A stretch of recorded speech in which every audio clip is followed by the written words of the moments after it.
జగన్ గారు దేనికి అఫిడవిట్ ఇచ్చి దేనికి పైకి వెళ్ళాలి? రోజుకి కొన్ని వేల మంది, లక్షలాది మంది ప్రజలు భక్తుల రూపంలో దేవుని చూడటానికి వస్తే వాళ్ళందరినీ గేటు పెట్టేసి సినిమాలో టికెట్ లాగా అఫిడవిట్ కావాలి, అఫిడవిట్ కావాలి అని అంటున్నారా? ఓన్లీ ఒక్క జగన్కి ఎందుకు? ఇంకొకరు ఒక మహానుభావులు చెప్తున్నారు, ఏం జగన్ ఇస్తే తప్పే ఉంది? తప్పు లేదు. ఎందుకు ఇవ్వాలో చెప్పండి. ఎందుకు ఇవ్వాలి, ఎందుకు ఇవ్వాలో చెప్పండి. అది చెప్పండి. ది గ్రేట్ నరేంద్ర మోడీ గారు ఉన్నారు, దైవభక్తుడు, హిందుత్వ, ఓపెన్గా చెప్తాడు.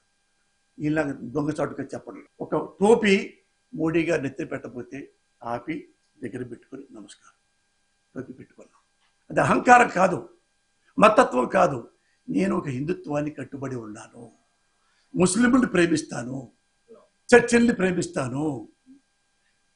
ఏ రాజకీయాల కోసం, పేపర్ కోసం, షో కోసం, టీవీ షో కోసం అట్లా నేను ఎవరు పెడితే అటు పెట్టుకోను. నాకు ఒక వ్యక్తిత్వం ఉంది, ఈ దేశం పైన ఒక అభిప్రాయం ఉంది అని హంబుల్గా చెప్పిన మహానుభావుడు నరేంద్ర మోడీ.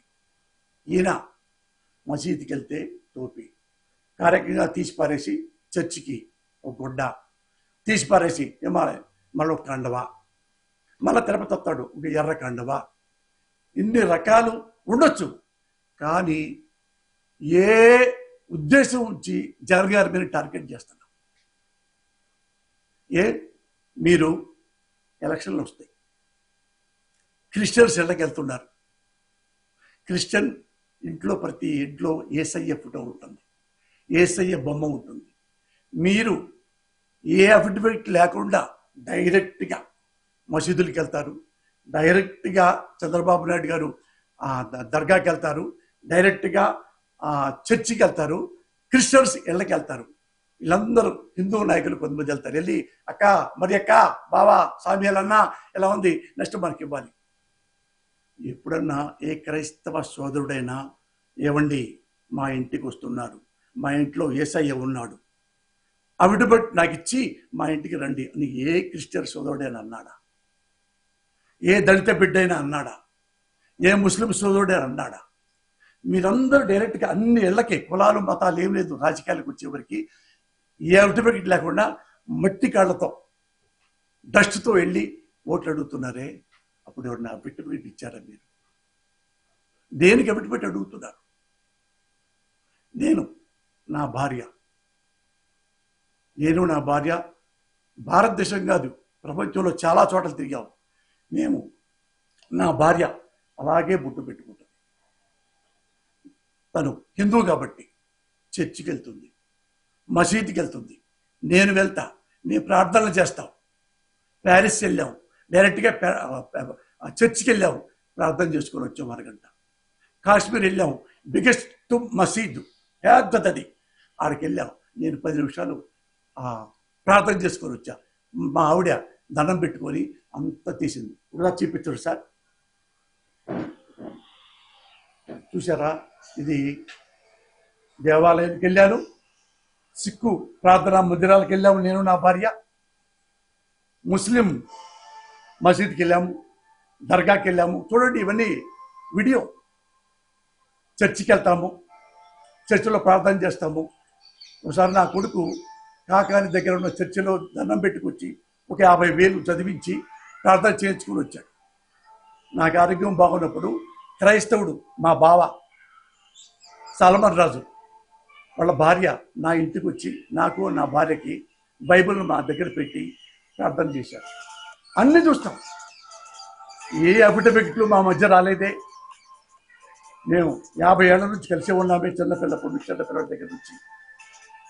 చూడండి, సిక్కు వెళ్ళాం, స్వర్ణ దేవాలయం వెళ్ళాం, కాశ్మీర్ వెళ్ళాం, వెళ్ళి ఎత్తుకుంటూ వెళ్ళాం, మసీద్కి, దర్గాకి వెళ్ళాం. నేను చూడాలా ఏమండి? ఇట్లా పెడతా, మేము కనపడుతున్నాంగా ప్రజలారా. అట్లా మేము ఎన్నిసార్లు తిరిగాం, ఎన్నోసార్లు చర్చిలు, ఒక 50-60 సార్లు చర్చిలు, ఒక 30-40 సార్లు మసీదులు, ఎన్నెన్నో సార్లు. మావిడ చివరిగా మావిడ ఏంటంటే శివభక్తురాలు. కాశీకి వెళ్తాం, అన్ని చోట్ల వెళ్తాం. ఏ ఒక్క అన్య మతస్థుల ప్రార్థనా సభకి వెళ్ళా వాళ్ళు ఏమనరు, అమ్మా మీరు హిందువులు అయి ఉండి మా మందిరానికి కూడా వచ్చారా, మా మందిరానికి వచ్చారా, మా దర్గాకి వచ్చారా, హౌ గ్రేట్ యు ఆర్ అని ఆదరించారు. అఫిడవిట్ అడగలా, మీరు హిందువు ఇక్కడ పట్టుకున్నారు, బొట్టు పెట్టారు, మీరు తీసేయండి, ఏడొస్తే ఆ టోపీ వేయాలి. చంద్రబాబు గారి లాగా వాళ్ళు అట హీన మనస్తత్వం లేదు ఏ ముస్లిం సోదరుడికి, ఏ క్రిస్టియన్ సోదరుడికి, ఏ సిక్కు మహానుభావుడికి లేదు. ఎన్నోసార్లు వెళ్ళా, ఒక్కరు కూడా మాకు ఫారెన్లో చర్చికి వెళ్ళినా ప్రార్థన చేసినా మాకు అఫిడవిట్ ఎవరు అడగల. నువ్వెందుకు మిస్టర్ నారా చంద్రబాబు నాయుడు, జగన్మోహన్ రెడ్డి ఎందుకు అడుగుతున్నావు? నేను మీకు తెలుసు, పర్చూరి బ్రదర్స్ తెలుసు, నేను మద్రాసులో ఉన్న వాళ్ళ దగ్గర అసిస్టెంట్గా ఉన్నా. మద్రాసు మౌంట్ రోడ్లో పెద్ద ముస్లిం మసీదు ఉంది, పెద్ద పెద్ద మత భక్తులు ఉంటారు అక్కడ, మత పెద్దలు ఉంటారు. పర్చూరి వెంకటేశ్వరరావు గారి అబ్బాయికి రఘుబాబు చిన్న పిల్లోడు, 17 ఏళ్ల పిల్లోడు, క్యాన్సర్ వచ్చింది. మద్రాసులో అపోలో హాస్పిటల్లో జాయిన్ చేశారు. నాకు అన్ని దేవుళ్ళు ఒకటే. గాంధీ అన్నాడు కదా, ఈశ్వర్ అల్లా తేరే నామ్.